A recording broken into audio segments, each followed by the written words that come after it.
ISLന്റെ നടത്തിപ്പുമായി ബന്ധപ്പെട്ട് നിലനിൽക്കുന്ന അനിശ്ചിതത്വം നമ്മളെല്ലാവരും വിചാരിക്കുന്നതിനേക്കാൾ ഭയാനകമാണ്. കാരണം വർഷങ്ങളായി ISL പന്ത് തട്ടുന്ന പല വിദേശ താരങ്ങളും കരിയർ ബ്രേക്ക് ഉണ്ടാകുമോ എന്നുള്ള ഭയം കൊണ്ട് ഇന്ത്യൻ സൂപ്പർ ലീഗിനോട് വിട പറയുന്ന കാഴ്ചയാണ് നമ്മൾ കഴിഞ്ഞ ദിവസങ്ങളിലൊക്കെ കണ്ടുകൊണ്ടിരിക്കുന്നത്. അക്കൂട്ടത്തിലേക്ക് ലേറ്റസ്റ്റ് എൻട്രി ആയിട്ട് നമുക്ക് പറയാൻ പറ്റുന്നത് ചെന്നൈയിൻ FC വിദേശ താരമായ കോണർ ഷീൽസിന്റെ പേരാണ്. അദ്ദേഹത്തിന് ഇന്ത്യയിൽ നിന്ന് ഓഫേഴ്സ് ഉണ്ടായിരുന്നുവെങ്കിലും അദ്ദേഹം തായ് ലീഗിലേക്ക് ചേക്കേറാൻ പോകുന്നു എന്നാണ് പ്രമുഖ മാധ്യമപ്രവർത്തകനായ മാർക്കസ് മർഗലാവോ റിപ്പോർട്ട് ചെയ്തിട്ടുള്ളത്.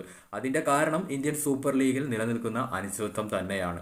അതേപോലെ തന്നെ കേരള ബ്ലാസ്റ്റേഴ്സിന്റെ വിദേശ താരങ്ങളായ നൊഹാസ് സദോയി, അഡ്രിയാൻ ലൂണ, ദുസാൻ ലഗാറ്റോ തുടങ്ങിയ താരങ്ങളും ഇത്തരത്തിൽ മറ്റ് സാധ്യതകൾ പരിശോധിക്കാൻ സാധ്യതയുണ്ട് എന്ന് മനോരമ കഴിഞ്ഞ ദിവസം ഒരു റിപ്പോർട്ട് പുറത്തേക്ക് വിട്ടിട്ടുണ്ടായിരുന്നു.